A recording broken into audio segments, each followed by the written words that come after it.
Dar inicio a esta charla, entrevista y que además es un preámbulo para la presentación del nuevo libro de Eduardo, del doctor Eduardo Agüero Mackern, que vamos a tener hoy, que voy a tener hoy el gusto de entrevistar, que bueno, más que una entrevista es una plática, queremos que nos cuente un poquito acerca de este nuevo libro y del libro anterior que es un poco el hermano mayor de este, así que hoy lo vamos a contar todo y estamos desde luego, yo muy contenta porque estamos con el doctor Eduardo Agüero Mackern, de quien vamos a contar un poquito para aquellos que nos ven y quizá no están tan familiarizados con su carrera. Bueno, yo qué les puedo decir, es mi maestro, pero también, desde luego, es doctor en filosofía por parte de la UNED y también estudió filosofía en la Universidad Católica de Santa Fe y en la Complutense de Madrid. En Argentina fue profesor titular de Fundamentos Filosóficos de la Educación y de Metodología del Trabajo Científico en Educación en la Universidad Nacional del Litoral y ya en España, con una beca otorgada por el Instituto de Cultura Hispánica, investiga el Archivo General de Indias de Sevilla y también profesor de Historia de la Filosofía en la UNED y codirector del curso de formación permanente La Filosofía como Terapia, de lo cual también vamos a platicar hoy. También ahora y desde 2015 profesor del seminario La Filosofía como Escuela de Vida en la Universidad de Tres Cantos y también el seminario de Latinoamérica, que tiene una línea también pues, pues parecida, también investigador y asesor en diversos organismos científicos, tanto de Argentina como de España e Italia. Y nos podemos seguir aquí hasta anochecernos, mi querido Eduardo, porque tienes tienes un currículum impresionante, pero pues bueno, hoy nos atañe concretamente el tema de este libro que nos traes, que estás contento y orgulloso y no es para menos, que es Los filósofos y sus preguntas. Y, y pues bueno, ¿qué es lo primero que nos quieres contar, mi querido Eduardo, sobre este libro y Pues cuál es su... lo primero es agradecerte esa presentación, agradecerte que estés aquí conmigo porque no es la primera vez que colaboramos, por eso me siento muy a gusto y muy contigo. Y también decirte que si mi currículum es dilatado es porque tengo una vida muy dilatada y porque tengo muchos años. Entonces, básicamente es una acumulación de experiencia a lo largo de muchos años, ¿no? Entonces, felizmente esta etapa de la vida me encuentro muy bien y con ganas y haciendo cosas y bueno, y aquí estamos. Bueno, pues te agradezco entonces.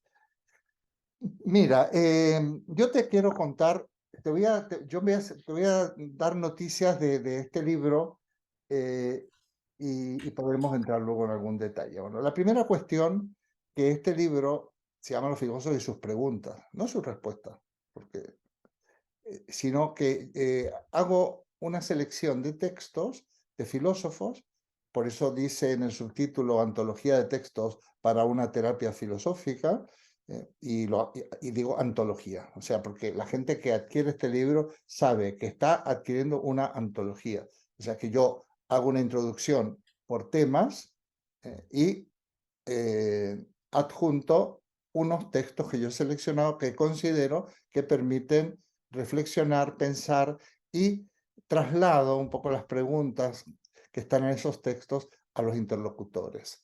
Porque realmente, aunque si hubiera puesto respuestas, que también se pueden, bueno, hay respuestas también, lógicamente, pero siempre son las respuestas de otro, aunque sea un genio el otro. Y lo importante en los temas de la vida, porque ya veremos que son temas relacionados con la vida misma y donde nos jugamos muchas cosas, son las respuestas que demos nosotros. Entonces, yo diría que modestamente este librito ayuda a plantearse preguntas, plantearse las preguntas que en el fondo todos nos hemos planteado y quizás plantearlas mejor, ojalá, porque de un buen planteamiento de la pregunta se consiguen mejores soluciones y mejores respuestas, ¿no? este es este librito que yo voy a presentar dentro de una semana, justamente, presencialmente, lógicamente, aquí en la Universidad Popular de Tres Cantos. Y también quiero, aunque Maravilloso. nos vamos a dedicar a esto, te comentaré que hay otro libro, del cual hablaremos, que realmente es esto no son es la pregunta por el sentido, pero también se llama Fundamentos de Filosofía, porque yo considero que esta es la base, es una base, según mi criterio, bastante sólida de otras cosas que yo he escrito. Y es, digamos, mi último libro donde yo sintetizo mi pensamiento. Y bueno, yo me hago cargo de este libro, soy yo este libro, para bien o para mal.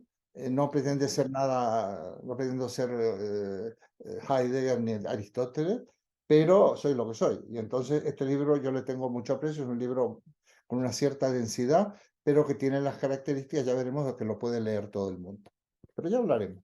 Me interesa. Maravilloso. Sí, es que esto te iba a preguntar, digo, hablando de las preguntas y tantas que tenemos, a lo mejor si hubiera un orden, yo sé que primero salió la pregunta por el sentido, pero también parece que este más reciente, Los filósofos y sus preguntas, es un libro muy asequible para quien está queriéndose familiarizar con los temas filosóficos, o sea, para quien está entrando. A mí me lo preguntó el otro día un contacto y me decía, ¿por dónde empiezo a leer filosofía?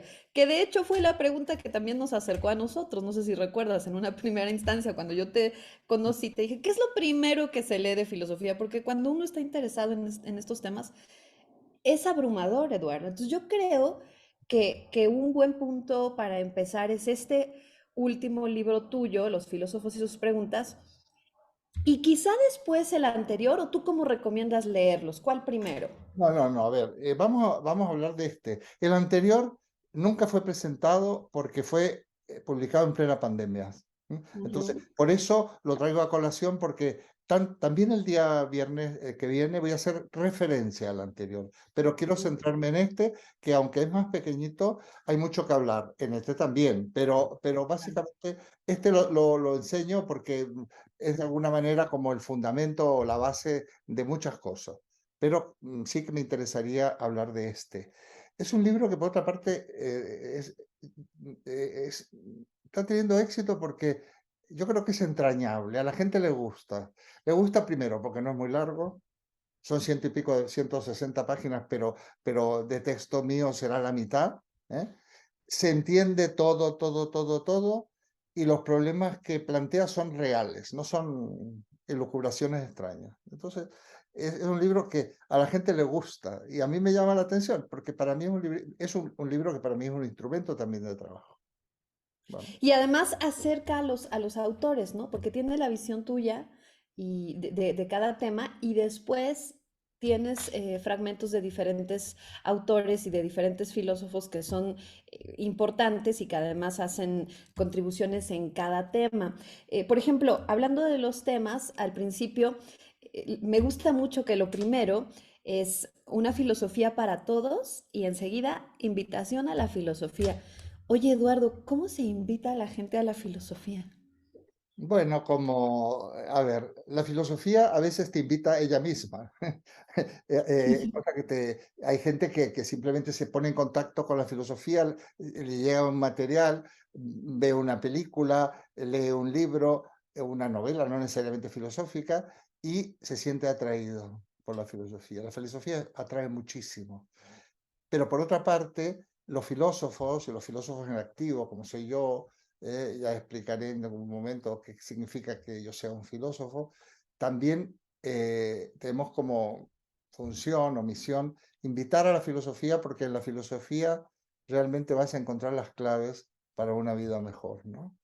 Entonces, yo invito, lo que yo escribo es para invitar a la filosofía, para que la gente se enganche, porque pueden ser más felices. Y ojo que no estoy prometiendo ninguna quimera, ni estoy en esto en estas modas que hay del pensamiento positivo y estas cosas. No, no, no. Esto es una cosa que, como yo digo, tiene que pasar y ha pasado, de hecho, la prueba de la realidad.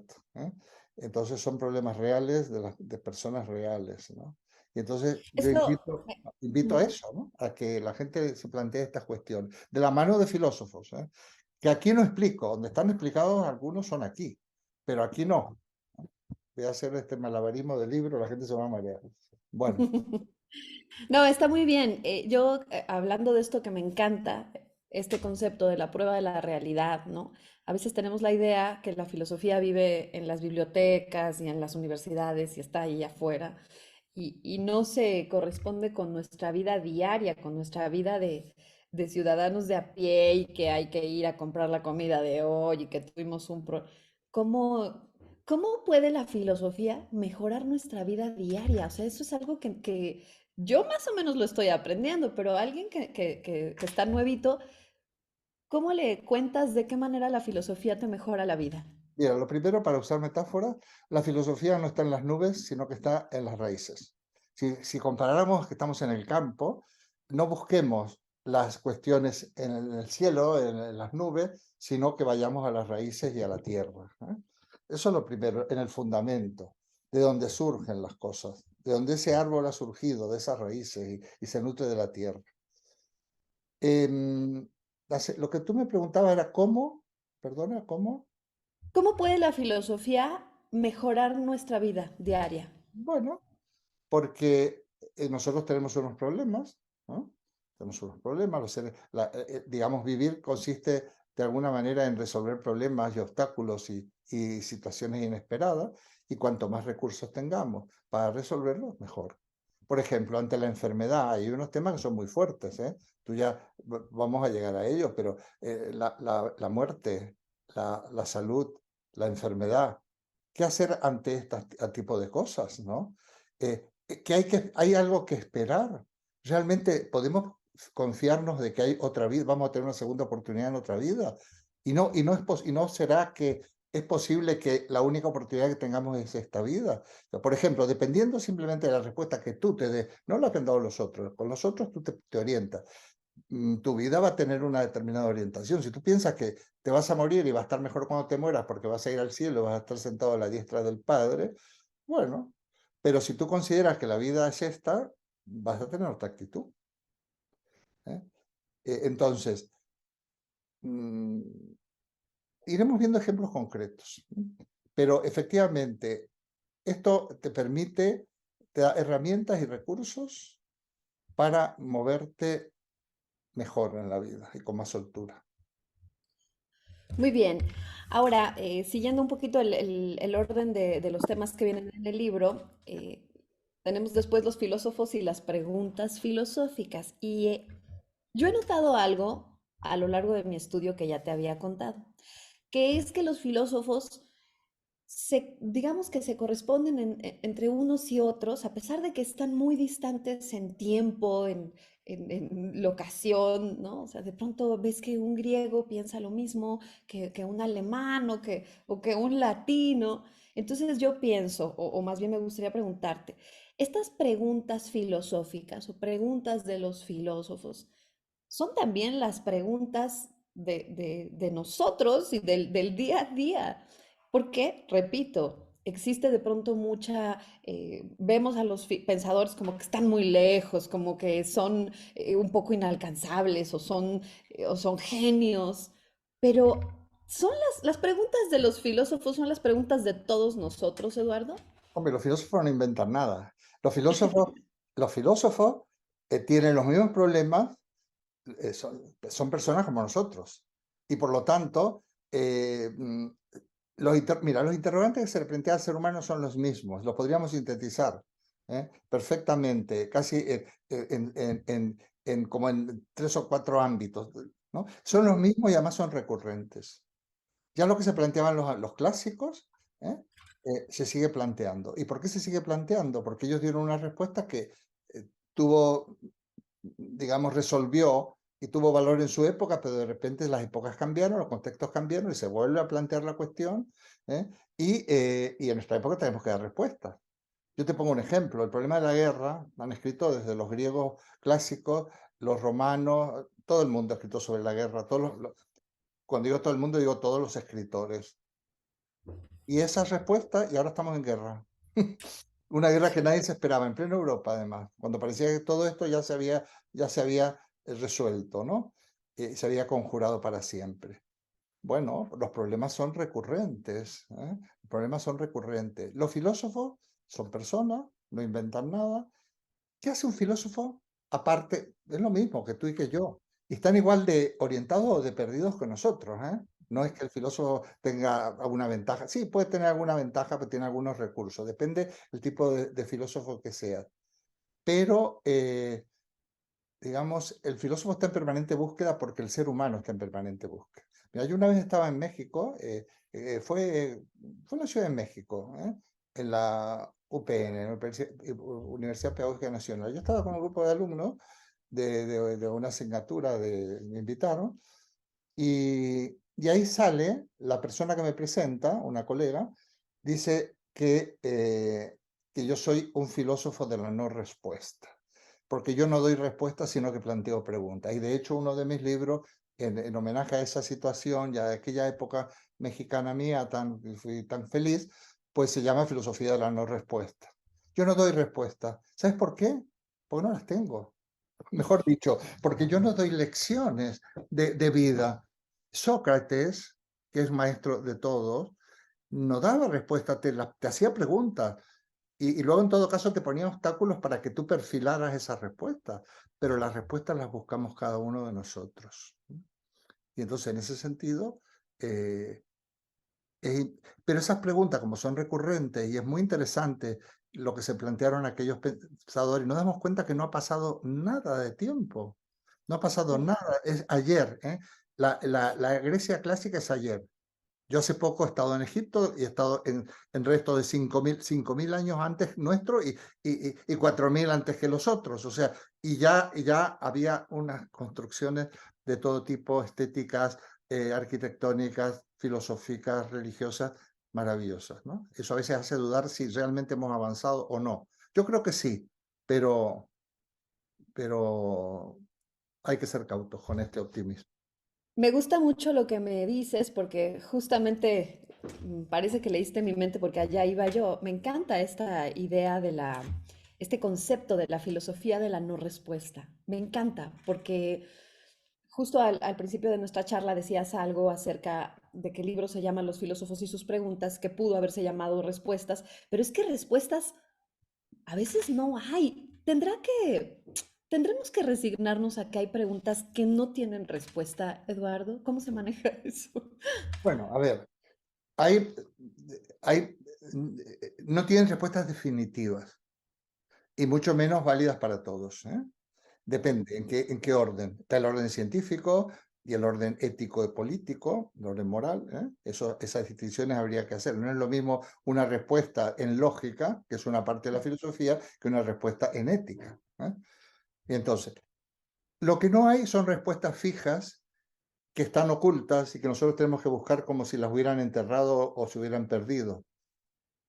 Porque si hubiera unas respuestas fijas, eso nos llevaría a que habría un ser superior que ha formulado esas respuestas. O sea, curiosamente, el pensar que hay respuestas fijas es una postura, digamos, que lleva es teológica, es una cuestión teológica, nos lleva a un ser superior. Pero si partimos de la base que las respuestas las encontramos los seres humanos, nosotros somos constructores de respuestas, que son las que ya hemos encontrado, pero que además no son unipersonales. Las respuestas se discuten. Nosotros en los dos seminarios que yo tengo, tanto el de México, como yo le llamo de México porque es mayoritario y además nació en México, y el de aquí de Tres Cantos, nuestro trabajo es en grupo. Y la prueba está que si alguien se atreve a ver alguna de estas clases, desde el principio al fin, llevamos 2 clases con el Seminario de México que hemos construido hemos planteado nuevas respuestas. Y siempre han sido pautas y pistas que nos dan los propios participantes. Porque yo digo una palabra que parece muy rara, pero no es tan rara. La verdad es intersubjetiva. ¿Qué quiere decir esto? Que la verdad la construimos entre todos. Algo es verdadero si nosotros lo percibimos como verdadero. ¿Por qué es verdad que hay que respetar no sé, los derechos humanos, respetar que la gente tiene derecho a la sanidad, a una vivienda digna, a la educación, porque es verdad, porque está escrito. ¿Quién lo dijo? No, porque nosotros estamos persuadidos, ¿eh? Que una ciudadanía que tenga estos derechos, estas necesidades cubiertas es una ciudadanía mejor y nuestra sociedad es mejor, más justa, menos violenta, más solidaria. Entonces, las verdades funcionan, funcionan. Y si algo funciona, eso es verdad. Que no lo pueda formular de una manera tajante, no importa. Tú tienes una relación familiar y si funciona, pues es verdadero lo que tú haces ahí. Y si no funciona, hay que buscar por qué no está funcionando. Y seguramente porque hay un desfase, ¿no? Bueno, entonces no hay respuestas fijas. Las respuestas las encontramos nosotros. Mira, esto pasa como tú conoces el banquete de Platón, cuando en la parte del relato del nacimiento de Eros, Eros es el gran buscador. Como tú sabes, hijo de Poros y Penía, como Poros es el dios de la riqueza o de la abundancia, le permite que Eros consiga con lo que necesita, pero como también su madre es Penía, la pobreza, está condenado a perder todo lo que consigue. O sea, las verdades son para aquí y ahora. Y se van perdiendo. Y entonces nuevamente hay que ponerse en la pista. eh, Siempre hay que estar construyendo. Piensa, por ejemplo, en la relación laboral, en la relación familiar, en la relación con tus conciudadanos. En un momento dado parece que está todo bien, de repente todo se borra y tienes que empezar de nuevo, ¿no? Esto es un poco esto. Las verdades son dinámicas, intersubjetivas, provisorias, pero eso no quiere decir que sean relativas, porque hay fundamentos de las verdades ético-políticas, en la situación que tenemos, la Declaración Universal de los Derechos Humanos, que la hemos construido entre muchos y la han firmado muchos de nuestros gobiernos. Y por otro lado, están las verdades científicas, que son verdades siempre, esto es más técnico, pero son funciones de verdad. O sea, algo es verdadero mientras no se demuestre lo contrario. Y algo es verdadero en un determinado contexto. Entonces, las verdades están, pero son siempre construcciones nuestras. Esto yo sé que es una parte bastante técnica, el tema de la verdad, pero cualquiera puede entender que las verdades las tienen que encontrar ellos. Ay, Eduardo. Oye, dime una cosa, ahora que estabas hablando de Eros, me gusta mucho que en este libro te das un espacio para abordar el tema del amor como fuente de placer y sufrimiento. ¿Cómo lo tienes? Fuente de placer y dolor. De placer y de dolor. ¿Qué nos puedes contar del amor relacionado a la filosofía? Bueno, pues tú sabes que este capítulo ya tiene mucho que ver con el curso de la UNED que yo ya había dado ya casi, a ver, dentro de poco va a ser, hace como 15 años atrás. Y entonces realmente la inquietud era el amor erótico, ¿eh? No es el amor en general este capítulo, es el amor erótico, el que nos hace sufrir tanto. Porque, a ver, el amor filial, el amor de la amistad, todo este amor, sí, nos puede hacer sufrir cuando hay digamos, males entendidos, cuando hay situaciones, pero el amor erótico, es el amor de pareja, Eh, donde implica la pasión y los instintos, este es el amor problemático. No es el único, más, Eros no es amor erótico, Eros es amor a la sabiduría, al conocimiento. Hay otros tipos de amor, y muy importantes. Pero este amor, este lo estuve tentado de quitarlo, pero lo he dejado porque yo sé que todavía hay gente que sufre por esto. Hay gente que sufre por esto. ¿Por qué? Porque se ama, yo tengo ahí un vídeo sobre el amor que lo hice con Estela Millán, se ama según, fíjate, lo voy a decir, según se produce. O sea, el fundamento de las relaciones eróticas es económico. ¿En qué sentido? En el sentido más literal del término. Si nosotros, nuestro sentido de la producción es la explotación, y la ganancia de mayor plusvalía, y además eso muchas veces se consigue de alguna manera estrujando a la gente, a los trabajadores, y además se cifra el éxito en la posesión, de material, de dinero, de propiedades, de cosas. Fijaos si esa proyección del amor no se proyecta al amor de pareja, en donde en México más que en ningún sitio, la mujer es del hombre y el hombre, a ver, son tópicos, pero son tópicos reales. Hay muchos asesinatos de mujeres por sus exparejas incluso, que ya se han separado, pero no pueden soportar que otro hombre esté con esa mujer que ha sido suya. Y si no, Felicidad y el sufrimiento también es central en este libro y en lo que tú nos platicas. Creo que de aquí se conecta muy bien, ¿no? Porque, bueno, tú cuentas no, no, acerca de la felicidad y sufrimiento según la filosofía personal y la manera de ver y vivir la vida de cada quien, porque esto es un temita que, un temota que no, estábamos mira, hablando. también tiene una formulación antigua, porque esos dos capítulos son una reedición de otras cosas que yo escribí, se llama Felicidad y Sufrimiento, claroscuro de la existencia humana, ¿no? Quiero decir que nuestra vida se resuelve entre estas dos, en la felicidad y el sufrimiento. Bueno, y entonces, ¿qué elijo yo?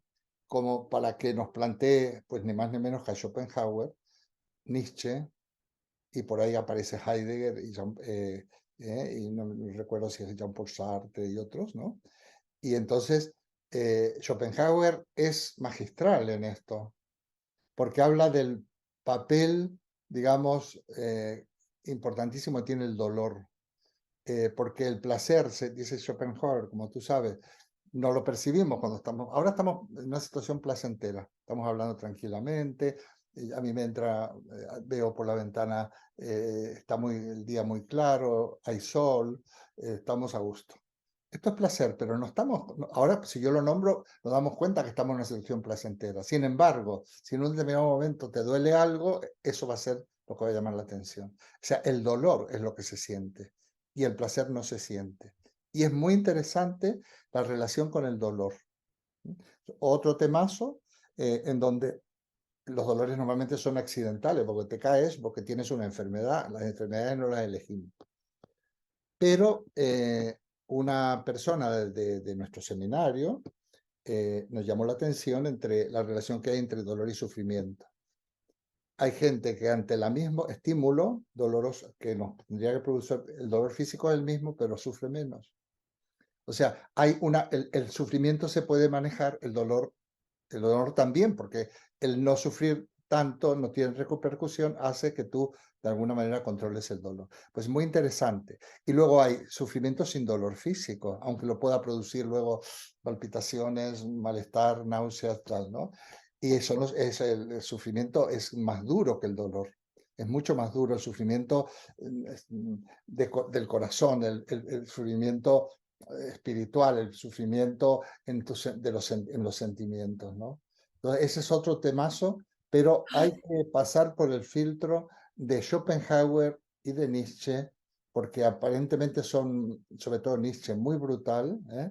No en vano se le llama a su filosofía a martillazos, ir rompiendo, rompiendo y rompiendo, pero para que nazca el hombre nuevo, ese superhombre, ¿no? Entonces, esos textos son de los que más me gustan y además son los que más, porque claro, este librito, este tipo de trabajo, lo que hace es provocar debate.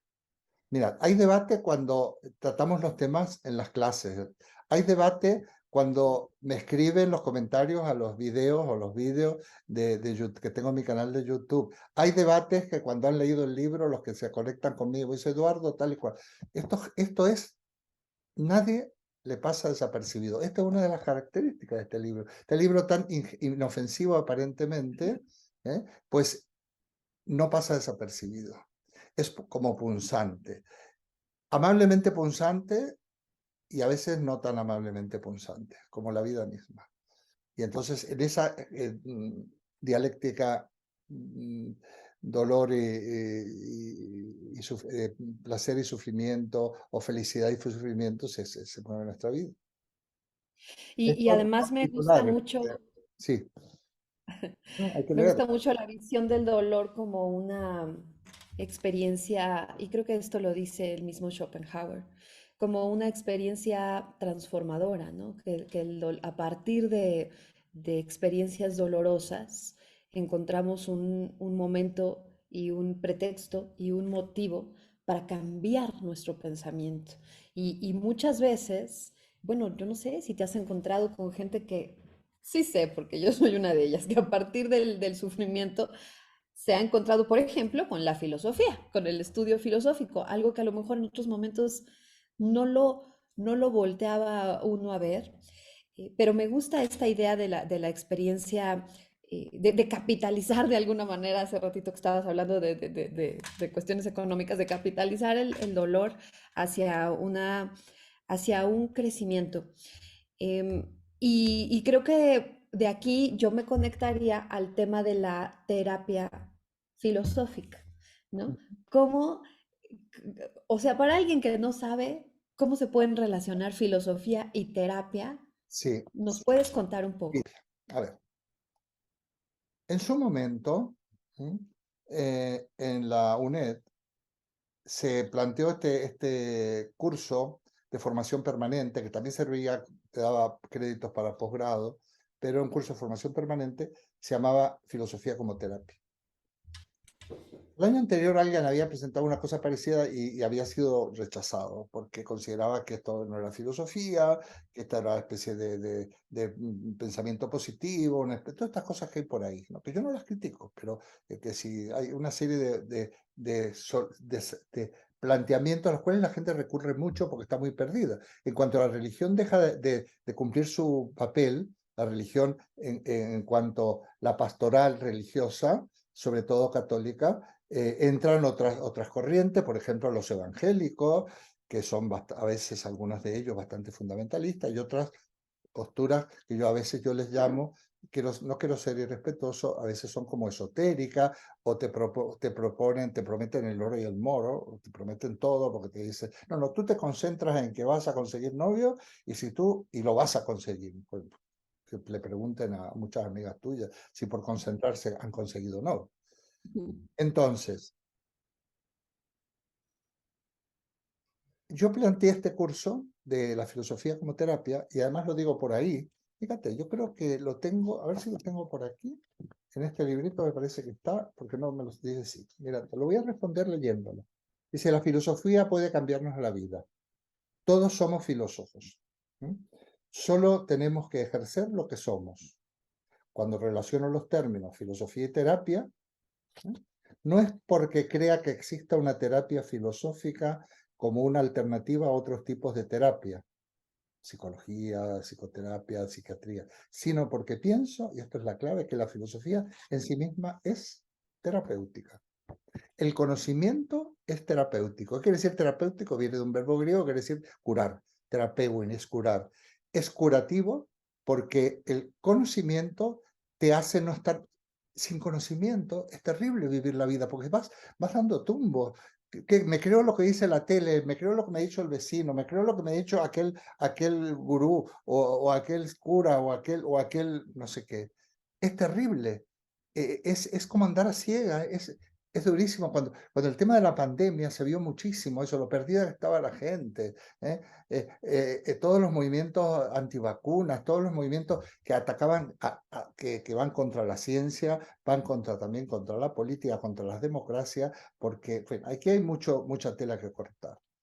Entonces, lo que es terapéutico es el conocimiento. Si tú conoces que lo que a ti te pasa ya ha pasado y que ha habido respuestas, y algunas muy importantes, cada uno según su carácter y sus preferencias, puede encontrar incluso maestros en estos pensadores que yo trato, sobre todo en el otro, ¿no?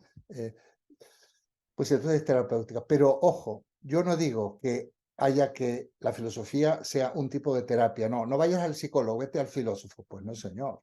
Tú si necesitas ir al psicólogo, ve al psicólogo. Si además necesitas una medicación, ve al psiquiatra. ¿Eh? Y si además quieres abordar las cuestiones desde otra perspectiva, recurre a la filosofía. Yo sabía, en aquella época sabía que había algunos, eh, se llaman asesores filosóficos, consultores filosóficos, que tú ibas, hablabas con ellos y en vez de recetarte, bueno, yo no, los psicólogos no recetan tampoco, te recetaban lecturas filosóficas. Por eso este librito, que es heredero de aquel, y yo muchas veces cuando una gente me plantea un problema, yo le doy 2 o 3 lecturas. Léete esto y luego seguimos hablando. Y se daba cuenta que lo que a él le pasaba ya estaba, no solo había pasado a mucha gente, sino ya estaba formulado, discutido. ¿Eh? Entonces tú no puedes ser que cada vez que tengas un problema y descubras la pólvora, porque la pólvora ya está descubierta. Entonces esto es muy importante.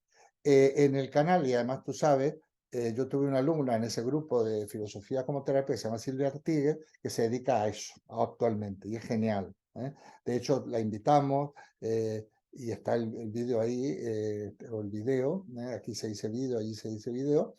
Eh, entonces, cuando tú le preguntas a Silvia, yo no resuelvo nada, yo no curo nada, yo no, a mí me cuentan, plantean lo que tienen y lo que hará Silvia, seguro que hace Silvia, que la conozco, es devolverle las preguntas, ¿eh? Como hacía Sócrates o como hacía Víctor Frank, aquel que tiene este librito tan recomendable, El hombre en busca del sentido, que estuvo en un campo de concentración nazi y luego se fue a Estados Unidos, luego se dedicó a la psicología, y cuando venía un paciente decía, yo no puedo más, esto es terrible, mi vida no tiene sentido, la vida es una porquería, qué sé yo.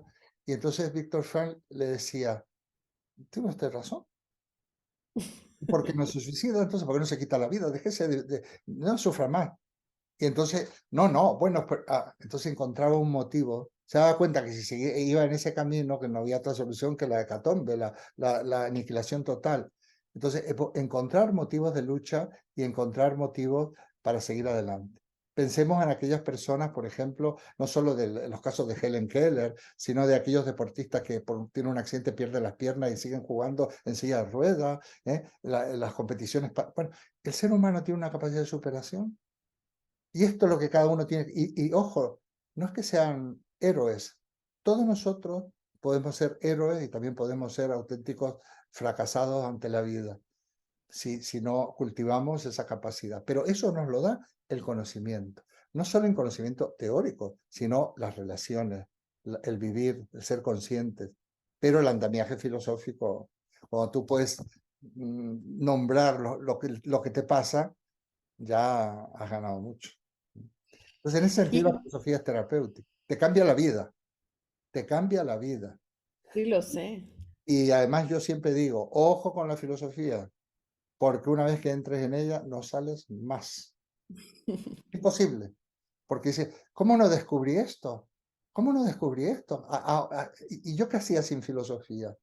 Entonces, la filosofía es muy importante. ¿Sabes por qué? Porque es precisamente ahí está el camino más central de la vida humana. Somos filósofos por naturaleza. Que ese es otro tema que en tu caso ha sido polémico en algunos momentos cuando has dicho que todos somos filósofos y ha habido quien te dice, pero ¿cómo? No, no somos todos. Entonces, ¿sí somos todos filósofos o no, Eduardo? Bueno, entonces yo ahí maticé. Eso me lo dijo Luis Suárez en una presentación de un libro mío. ¿Estás seguro que todos son filósofos? Por ejemplo, Donald Trump es filósofo y nombró otros cuantos.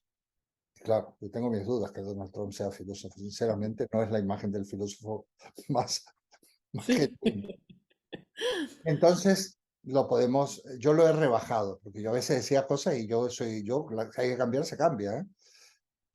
Todos somos potencialmente filósofos. O Mm. sea, ¿por qué? Porque nosotros cuando nacemos muy incompletos, como mamíferos y como primates. Entonces, para completar nuestra vida necesitamos, tenemos un instrumento que depende depende de nuestra propia estructura biológica, que es la inteligencia, ¿no? Y entonces nosotros realmente, ese ser filósofo es la capacidad que tenemos de orientarnos en la vida, de construir nuestra vida, de construir una vida provechosa y que nos conlleve a algo, ¿no? Y en ese sentido como filósofo. Ahora, hay gente que se desvía.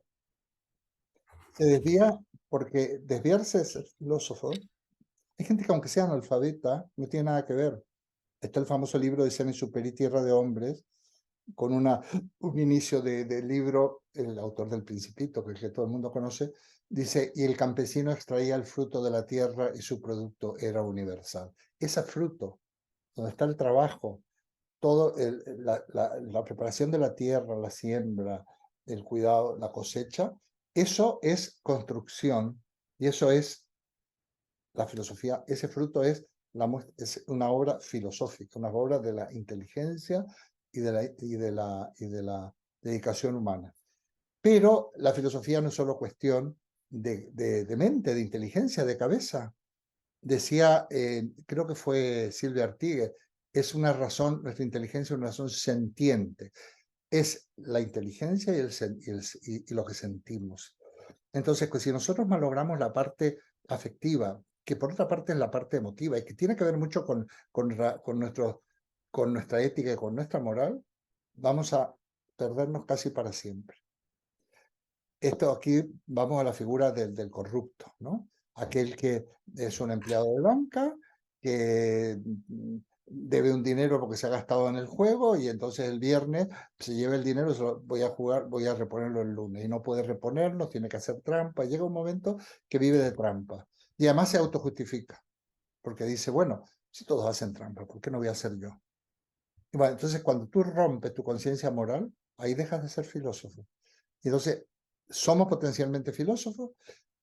El ser filósofo significa que podemos elegir un camino de crecimiento y de construcción de mi propia humanidad o deshumanizarnos. Y ahí vienen los corruptos, los explotadores, los asesinos, toda esta gente que ha perdido y eso ya prácticamente, no que sean irremediables, pero han ido en dirección contraria. En vez de convertirse en seres humanos plenos completos, se han deshumanizado.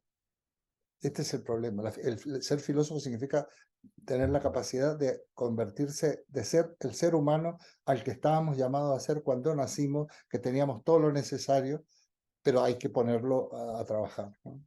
Mira, estos son temas brutales, ¿eh? Es un buen tema. Bueno, es que todos estos temas que estamos hablando dan para mucho. Ahora, en un momento quisiera hacer esta pausita justo para recalcar y para invitar a la gente que ve esta entrevista. De verdad, tu canal de YouTube es una joya, Eduardo. Tienes tantísimos videos, tienes tantos temas. Yo, bueno, para encontrarte pongo tu nombre, Eduardo Agüero Macern, en YouTube y ahí está el Sí, canal. sí. Sí, no tiene, a ver, si tú pones, tienes que poner mi nombre completo, Eduardo Werman, con espacio, tranquilamente, en el Ujú. buscador de YouTube y te manda a mi canal. ¿Eh? Manda a mi canal. Yo voy a intentar, cuando lo publique esto, voy a ver si podemos ponerlo escrito. ¿M?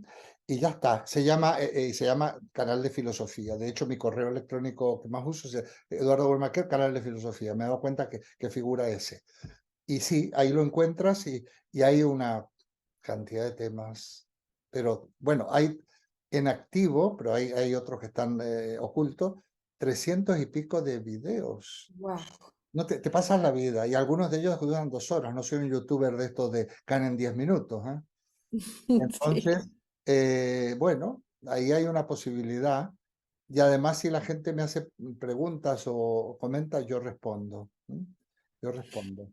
Es una oportunidad increíble porque ahora que estamos tratando estos temas y que vamos volando como por tantos temas que dan para mucho.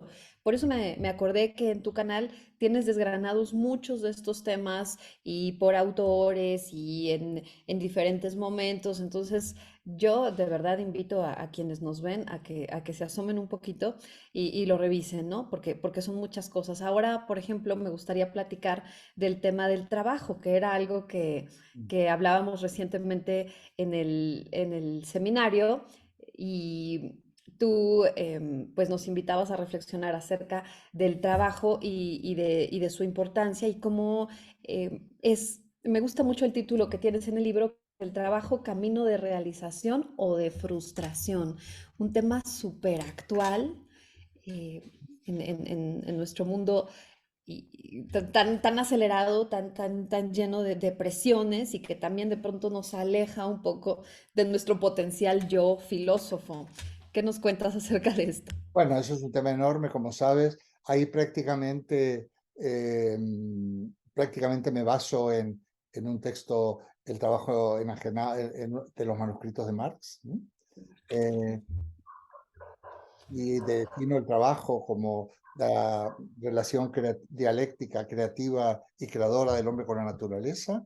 Bueno, y que digo que también que el hombre se hace hombre a través del trabajo, y pongo como ejemplo la película esta 2001, Odisea del Espacio. El primer ser humano es cuando un primate coge algo como instrumento, aquel hueso que creo que era como una mandíbula enorme, con el cual podía machacar y usarla como herramienta, y la pone a girar el director y termina convirtiéndose en una nave espacial. O sea, la relación entre la nave espacial y el primer hacha de mano, la primera piedra, el primer hueso, el primer palo que utilizó el primate es solo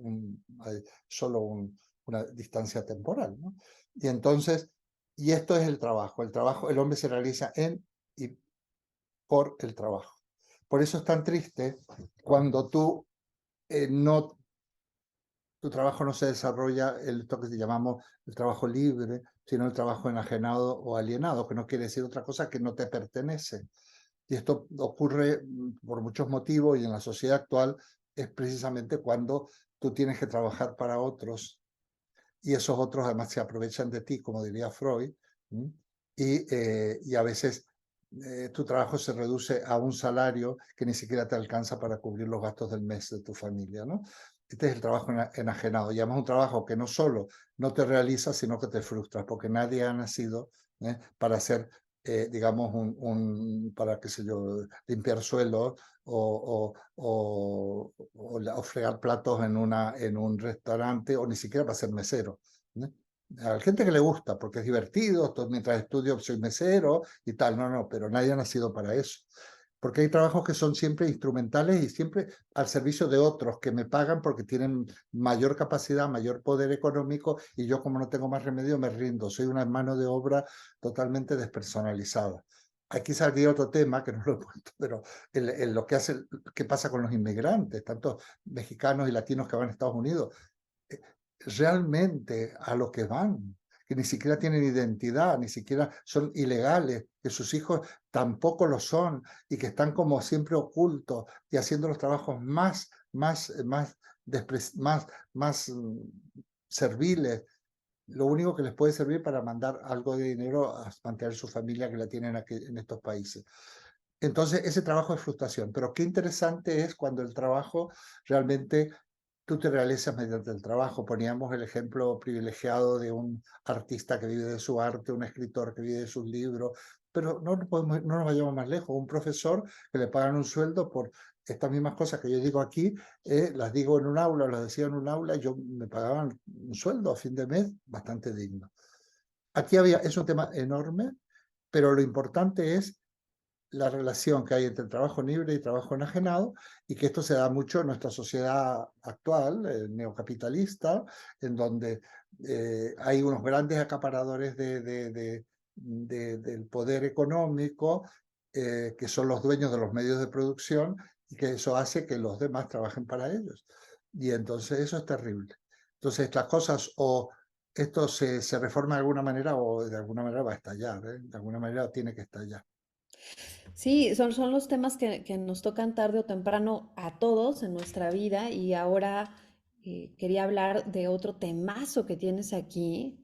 Qué bárbaro, Eduardo, es que son cosas impresionantes. Tienes la salud y la enfermedad, la vejez. Es un tema que ayer lo decías tú en el seminario de América, que de pronto hay mucho, no usaste esta palabra, pero yo la usaré, que hay mucho tabú, ¿no? Respecto a la vejez, y que de pronto dicen, hay esta terminología políticamente correcta, ¿no? Y que la edad avanzada y la tercera edad, algo así. Y me llamó mucho la atención que tú ayer dijiste, a ver, llamemos a las cosas por su nombre. ¿Por qué nos cuesta tanto trabajo eso en la actualidad, Eduardo? Bueno, porque rechazamos. Mira, el ser humano a veces cree que los problemas los va a resolver ignorándolos, ¿no? Eh, el otro día, en un festival de música, había una cantante famosa que no voy a nombrar porque además es cantante, canta divino, y ya tiene más de 80 años, irreconocible por la cirugía que se ha hecho. irreconocible, ¿eh? Algo esperpéntico. Y digo, qué triste, esto es un rechazar la edad. Qué triste, una cantante muy importante, muy importante, con una personalidad y una belleza muy característica y tal. Y entonces rechazamos la enfermedad, rechazamos la vejez, rechazamos la muerte. Y sin embargo, a mí me gusta mucho llamarle senectud. Parezco que, parece que estoy hablando eh, como si estuviera en lo más central de la academia, pero la senectud o la vejez, ¿no? Es una etapa muy interesante. No conviene rechazarla. Hay un fenómeno que una socióloga española que se llama Martínez Magda de apellido habla del juvenalismo. Ella le llama juvenalitismo. Yo lo he resumido juvenalismo. Hay una tendencia a rechazar el paso del tiempo y pretender anclarme en unas etapas anteriores. Hay gente muy ridícula, ¿eh? Tú ves que señoras ya de una edad muy respetable que se visten como adolescentes, hombres, varones, que se intentan como si tuvieran 25, 30 o 20 años y ya se ve sus buenas décadas, ¿no? Entonces, es mucho más digno asumir la edad que tiene porque había una canción, ¿no? De un cantante muy controvertido porque decía, no le quites años a tu vida, ponle vida a tus años, decía aquel cantante, ¿no? Y un tópico que pegaba, vamos, fue una ocurrencia que pegó bastante bien. La gente es armónica y hay una belleza incluso física en la armonía entre la edad que representas, edad que tienes y cómo actúas, ¿no? Y entonces pero eso está fomentado por una sociedad de consumo que quiere vendernos un poco la cuestión de la eterna juventud, ¿no? Entonces, este es el tema.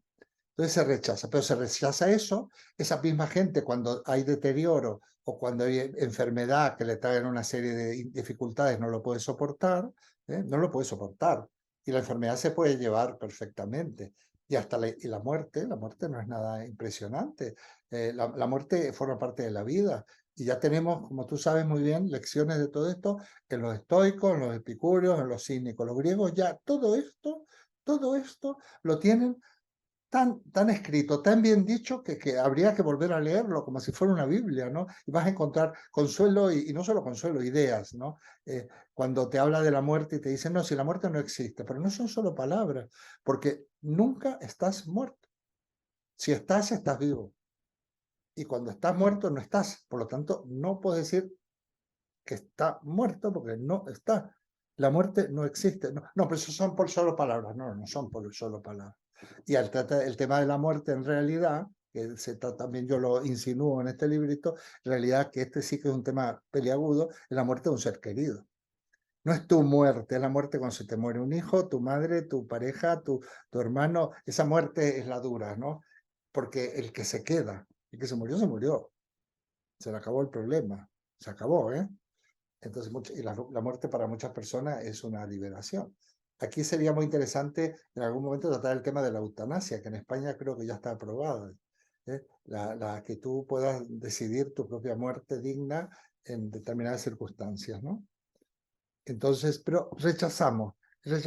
Es un hedonismo falso, no el hedonismo epicúreo, que es otra cosa, disfrutar de la vida, pero de la simpleza, de lo natural, de la amistad. No, este es un naturalismo, es un hedonismo falso, que digamos, dopamos, nos alienamos con lujo, con consumo, con drogas, con muchísimas cosas, con ruido, con relaciones puramente instrumentales, con poseer a las personas, en fin.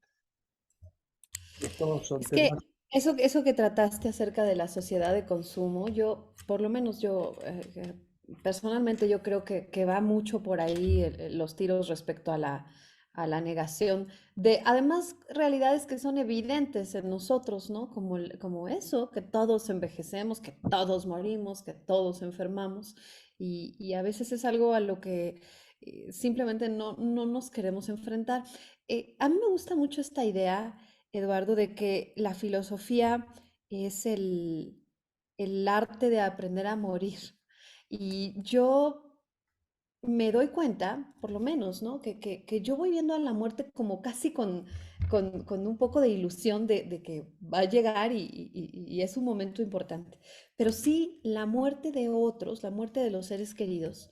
A mí me pasa, por ejemplo, que ahí, con todo lo que me gusta la filosofía y todo lo que abrazo el pensamiento y el análisis, ahí sí no puedo evitar pegarme un poco a mi lado más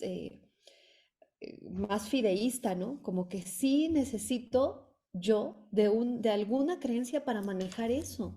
Pero Bien. no sé si eso sea una actitud antifilosófica. ¿Tú qué opinas? No, no, no.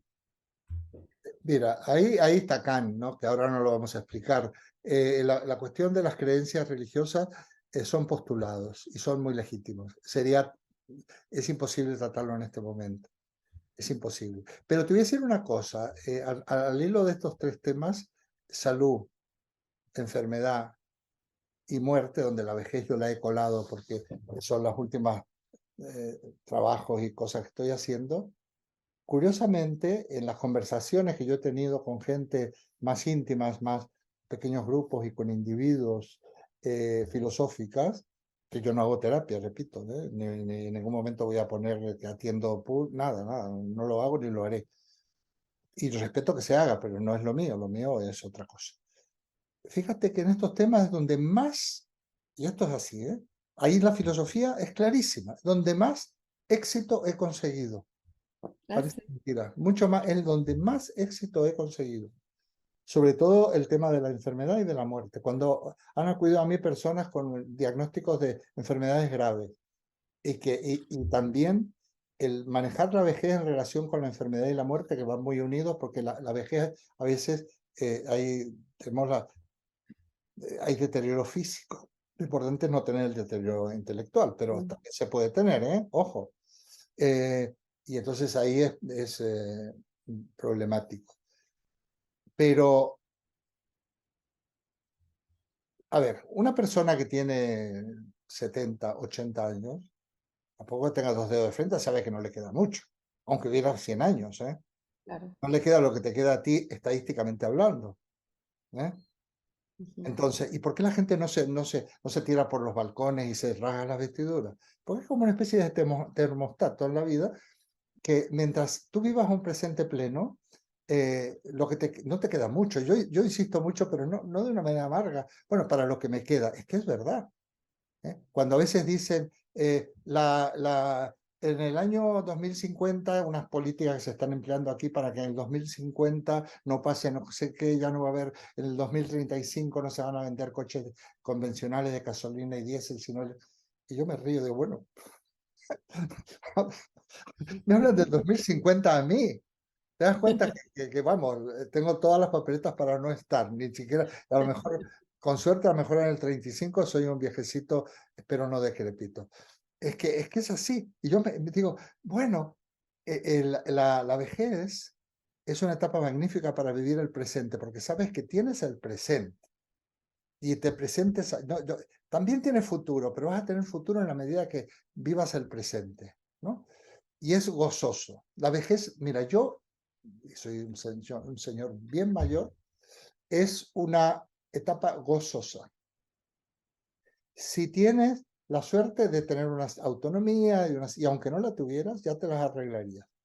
Los otros días en el seminario una persona dijo, bueno, a mí me gusta la música y yo quiero, y si no me va a escuchar nadie, voy a hacer música para mí mismo. Mira qué actitud. Quiere decir que si yo no pudiera leer porque me quedo ciego, pues ya hay audiolibro o ya conseguiré a alguien que me lea. Si yo no puedo escribir ya, si no tengo tiempo de aprenderme sistemas braille para escribir en las computadoras, pues puedo dictar. Pues, o sea, ya me buscaré, pero lo importante es que es una etapa en donde se puede vivir a fondo. Y yo muchas veces les digo a algunas personas mayores, en la vejez, la senectud, te puedes hasta enamorar. Sí, pero no, si te puedes enamorar, puedes encontrar, ¿eh? Y de hecho hay ejemplos muy bonitos que yo conozco de gente que se ha conocido con 70 años. Y han formado una pareja, viudos, de vuelta de fracasos matrimoniales, y tienen una pareja. Porque, claro, la relación amorosa no solo va a ser el ímpetu de los 20 años, que a veces los viejos tienen más ímpetu de lo que la gente cree, ¿eh? Es un mito eso. Amigo, porque la experiencia y hay cosas que son muy interesantes, ¿no? Entonces, esos son los temas más. Y cuando hemos hecho trabajos desde hace ya como 20 años que la gente puede elegir, porque cuando está en este curso de la universidad reglada, la gente había trabajos de fin de curso, el tema más elegido era la muerte. Estábamos hablando de gente de 30 años, de 40, de todas las edades. La muerte. El tema estrella es la muerte. Y luego hay otro tema estrella, que tú lo has mencionado, hablando de creencias, es el tema de Dios. Independientemente que seas creyente o no, Ujú, independientemente, es un tema que va unido, como diría Kant, porque hay una tendencia tiene nuestra razón una inclinación a plantearse estas cuestiones que en realidad no tienen respuesta. Pero ahí estamos, de ese entramado no podemos. ¿Eso quiere decir que exista Dios? No, pero que no existe Dios, o sí, dependerá cada uno. Pero lo que sí existe es el problema de Dios, ujú. que la gente se lo plantea. Y La que pregunta, esas son las preguntas. la pregunta por Dios, mira, los clásicos decían, hombre, naturaleza y Dios. Hay una obra de Javier Subire, Hombre, naturaleza y Dios, ¿no? Estos temas, hombre, mundo y Dios, son los tres grandes temas de la filosofía. Y los tres grandes problemas del ser humano son lo que yo comentaba, esto que te decían los que te adivinan el futuro en la mano, salud, dinero y amor. Ah, sí, sí, señor, porque salud, es todo lo que hemos estado hablando. Amor es no solo amor erótico, sino que es ética, es moral, es amor político. Y el dinero es el trabajo. ¿Eh? Entonces, claro, son los tres ámbitos de nuestra vida donde podemos ser desgraciados o felices. Cuando nos va bien en el trabajo, cuando tenemos para el sustento, cuando nos realizamos en el amor y cuando estamos saludables. Y si no estamos saludables del todo, como somos capaces de la parte que tenemos mal, compensarla con otras, como aquella persona que no ve bien, pero que sin embargo tiene un oído súper agudizado, los sentidos se compensan, ¿no? Y entonces, y todo esto, a poco que leas un poco de filosofía, vas a adquirir eh, recursos. O sea, los problemas tienen solución. No, definitiva, no. Hay salidas. Plantear bien el problema, vas a encontrar salidas. Hay salidas. No es la solución perfecta. Y yo porque no me atrevo, además porque no creo que deba hacerlo, pero más de una vez diría, mira, haz esto, ya verás.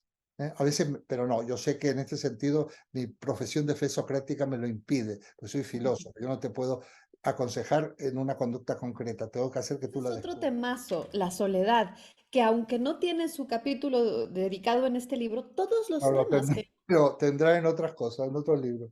bueno, pero es que todos los temas que hemos tratado tocan tarde que temprano a la soledad, ¿no? Porque es la soledad y el trabajo, la soledad y la vejez, la soledad y el amor, el amor erótico, ¿no? Porque también mucho del rollo del amor erótico viene del temor a la soledad. Entonces, la soledad creo que de pronto está un poco malentendida y es también un regalo, o bueno, yo la veo así, no sé Bueno, tú qué. nacemos solos, nos morimos. No, y otro tema, el miedo, el miedo. El miedo que nos atenaza, el miedo a la soledad que nos hace tomar malas decisiones en cuanto a relaciones amorosas, ¿eh? Nos conformamos con lo que sea porque como tenemos tal terror a estar solos, resulta que caemos en algo peor, en compartir con una persona que no nos sirve, que es tóxica, que no nos ama, que nos quiere poseer, etcétera, ¿no? Entonces, Ay, Eduardo. Yo creo que, bueno, vamos empezando a terminar porque ya le hemos dado sí, una sí, sí, sí. pasadita a los temas del libro y nada más, bueno, cierras el libro con tres cosas que son como para otro libro completo. Tienes la actual crisis de nuestra sociedad. Bueno, yo te los voy a decir en desorden, porque primero tienes hacia dónde nos dirigimos, que es una preguntaza, y antes la actual crisis de nuestra sociedad. A mí me gustaría invertirlo y preguntarte primero sobre la actual crisis de nuestra sociedad y a partir de ahí ¿Hacia dónde nos dirigimos? Te regreso tu pregunta. Bueno, crisis ha habido siempre, pero es verdad que alguna crisis se puede romper todo, eso sí que es verdad. ¿Eh? Por ejemplo, una guerra nuclear, ¿no? Que a veces nos ponemos tan cerquita de una cosa de este tipo. Entonces, el problema es que la violencia y los atentados contra la naturaleza y el ser humano no podemos dar un golpe controlado, a veces estamos dando de más, ¿no? Y entonces estamos destrozando, bueno, está todo el problema de la ecología y el problema de la no violencia, el problema de la guerra, ¿no? Entonces, hay teorías del fin de la historia, que parece que esto se va a acabar. La historia, la estirpe humana, mira, tengo aquí, tengo que cargar un segundín. Ujú. Que son todos enchufes de enchufes de enchufes. Eh, digamos que mm, realmente esto se puede terminar. Mira, el hombre es un ser natural, ¿no? Y como ser natural somos naturaleza. Pero curiosamente el hombre puede destruir la naturaleza. Pero, ¿qué quiere decir esto? Que la naturaleza se puede destruir a sí misma, porque nosotros somos producto de la naturaleza. Y una vez yo estaba una reunión de un tema de sindicales, de sindicatos, un tema político y social y económico, y decía un sindicalista, no un filósofo profesional, decía, no es que nosotros debamos defender la naturaleza, decía él, hablando de la ecología, del desarrollo sostenible, sino que la naturaleza se defiende en nosotros. Nosotros somos naturaleza, no es la naturaleza allí y nosotros no, somos la naturaleza. Entonces, si nosotros no somos conscientes que somos la naturaleza, vamos a ser los encargados de cargarnos. La naturaleza ha generado un producto que somos nosotros para autodestruirse, como el aguijón como el escorpión que se clava el aguijón. Esa es la imagen. Es terrible.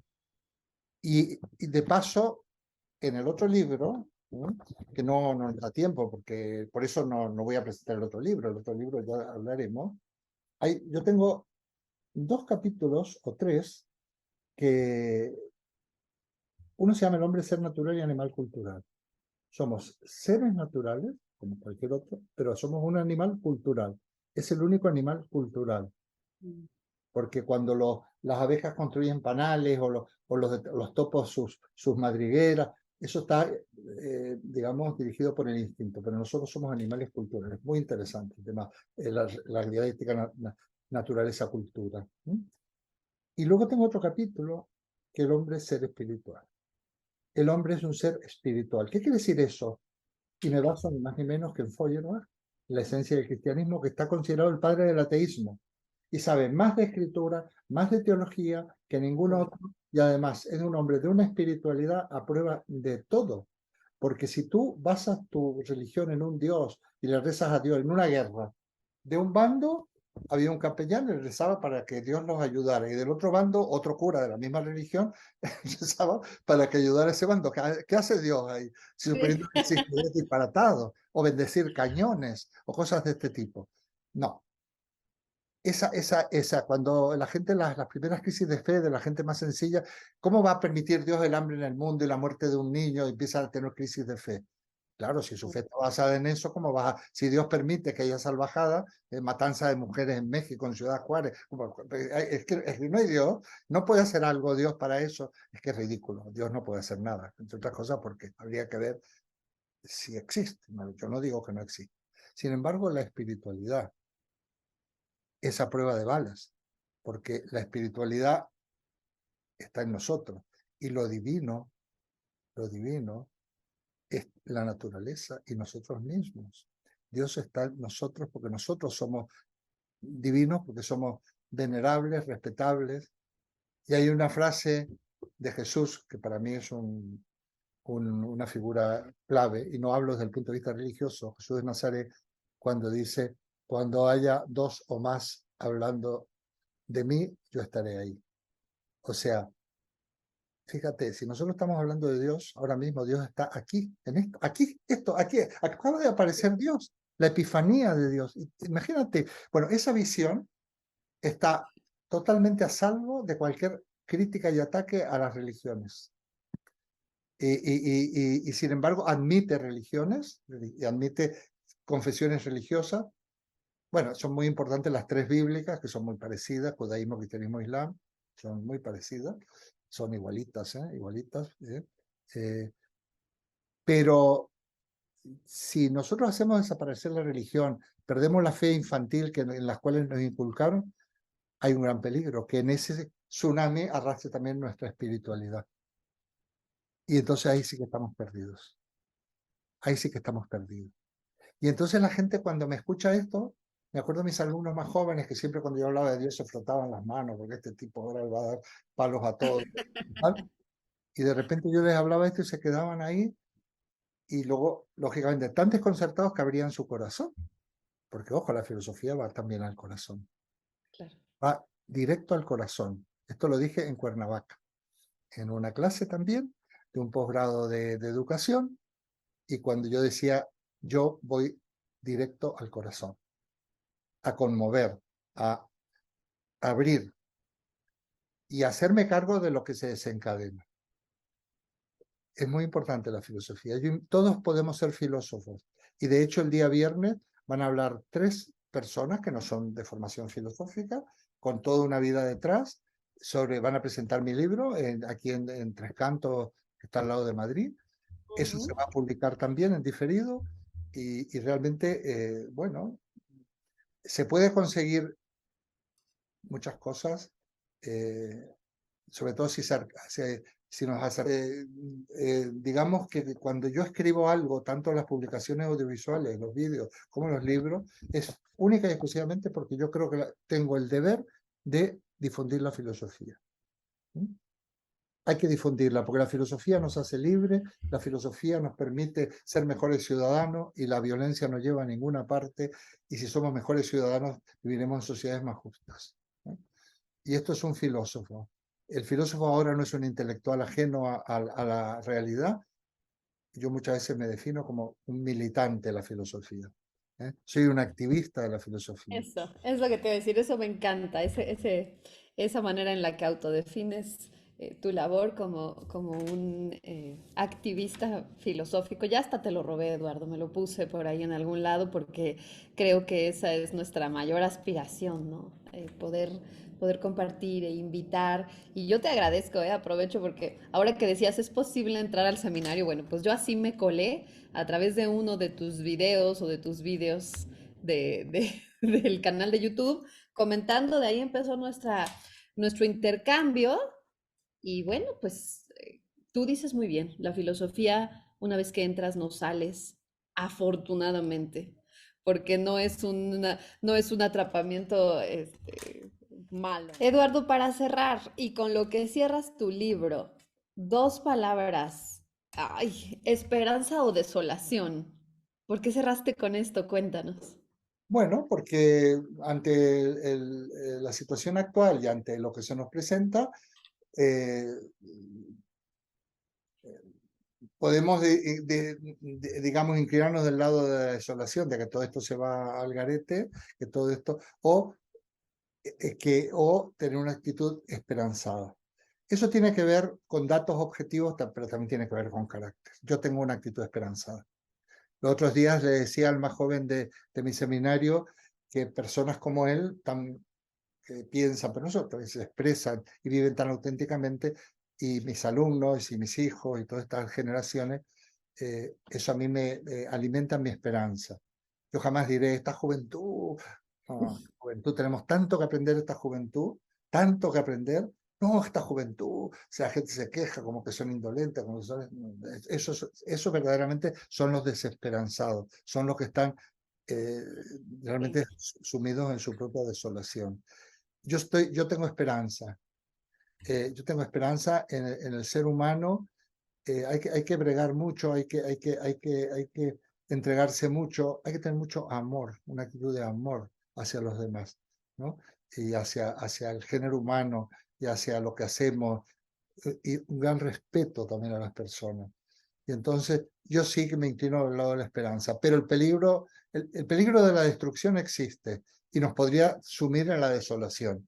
Tú dile a un ucraniano, esperanza o desolación, que están en la calle, que se han bombardeado sus edificios, o dile a los de Turquía con el terremoto en unos departamentos que tenían 3 años, súper modernos, que por la corrupción habían sido construidos con malos materiales y se han derrumbado porque, por una cuestión de corrupción en la construcción, de robar en los materiales, cuando ha habido un pueblo de al lado que no se ha caído ni una sola, no hay ni una grieta. Entonces, dile a eso si realmente vivimos en un mundo que nos permite alimentar nuestra esperanza, cuando has perdido bajo los escombros a tu familia y todas tus cosas. Por eso te digo que depende mucho del contexto, pero también depende mucho de la propia actitud ante la vida. Yo creo, esto no tiene, no, esto es casi, no sé si se puede cambiar, ¿eh? El que es pesimista y tiende a ver la botella medio llena, medio vacía, yo siempre la veo medio llena. Y entonces, pero eso te ayuda, ¿eh? Eso te ayuda. Así, bueno, yo voy a luchar para que las cosas salgan adelante. Es muy duro, y tú sabes, este trabajo mío, y he tenido momentos de bache, es decir, que de repente dice, bueno, yo, ¿qué hago aquí? No es ya es hora que deje, estoy dando demasiado la lata, demasiado la tabarra, y sin embargo luego tengo unas compensaciones increíbles, porque veo que lo que sembré, cuando yo menos me lo espero, ha fructificado, ¿no? Y entonces, sí, la esperanza.